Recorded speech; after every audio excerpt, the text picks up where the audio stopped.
Rabiot. I can already feel some of you going, oh, fuck. I can feel it, right? I sense your rejection. I reject your rejection. I want to talk to you about Rabiot and why actually Rabiot is probably worth making a case for, right?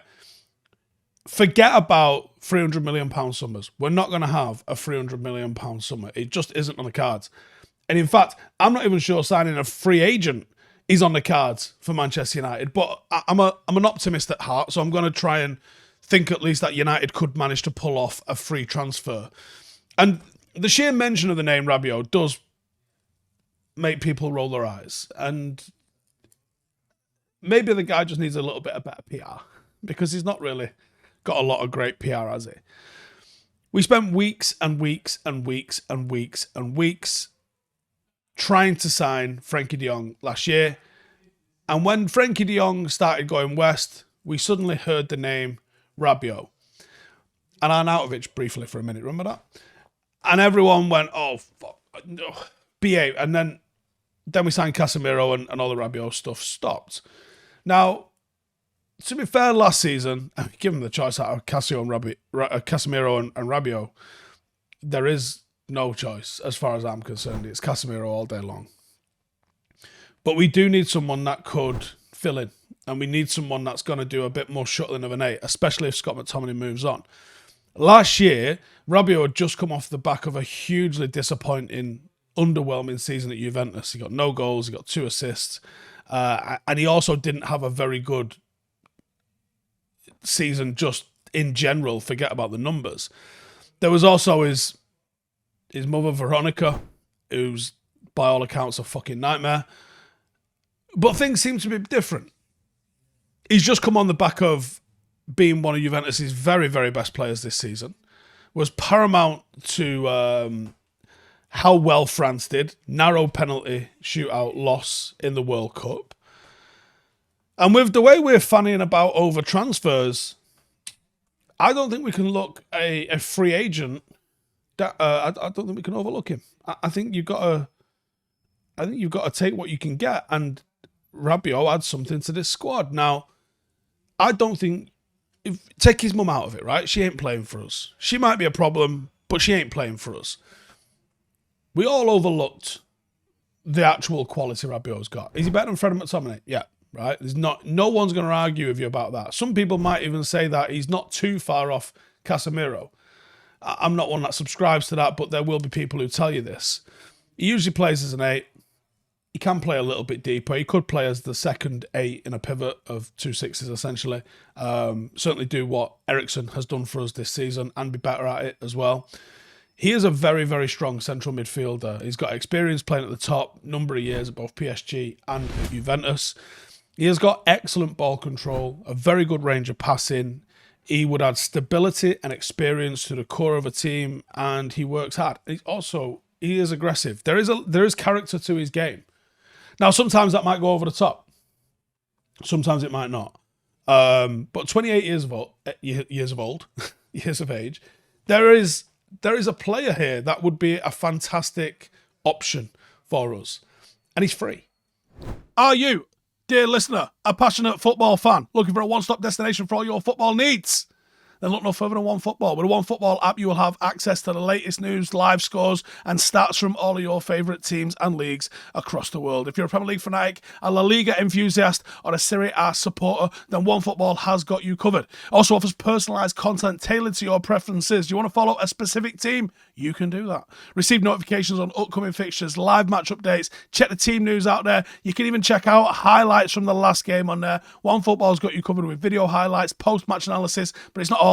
OneFootball also features an interactive match centre where you can track the progress of the live matches, see the lineups, predicted outcomes of games. You can even join in the conversation with other OneFootball fans by commenting and sharing your thoughts on the matches and news stories. It's available for free on the App Store and on the Google Play Store. Download it now and join millions of other football fans who rely on OneFootball for their daily football fix.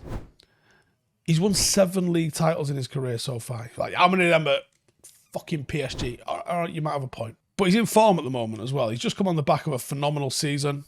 Didn't win any honours for Juventus or France, but put in stellar performances for both of those Great numbers for both of those this season. 11 goals and 6 assists, all competitions. Can't knock that from midfield at all. He was very easy on the eye during the World Cup. And here's the other thing as well. If I said to you, hey, who's got shitloads of midfielders? France, right? France. It's definitely France. France have got about 4 teams worth of midfielders. Yeah, he starts. You got to take that into account. And before you all go, yeah, Harry Maguire starts for England. Okay, name me like 3 more centre-halves who should start ahead of him for England. It's not as easy as it is naming central midfielders for France, who, by the way, actually win things and do bits. He's in the top 15, 16% of European midfielders across the big 5 leagues for goals, expected goals, progressive carries, touches in the opposition penalty area, clearances, aerials won.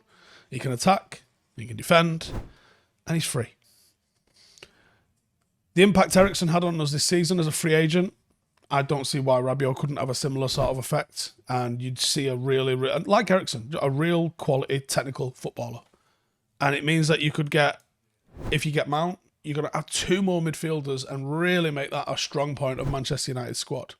And all of a sudden, you've got strength in depth and strength in strength.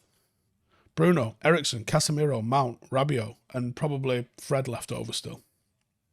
Hell of a midfield. Hell of a midfield that can compete on multiple fronts. Our transfer budget is not going to be anyone's FIFA wet dreams. It just isn't.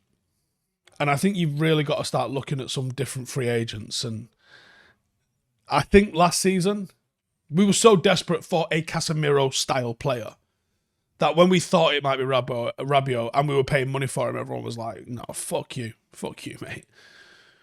But you've already got Casemiro. So this isn't to replace him.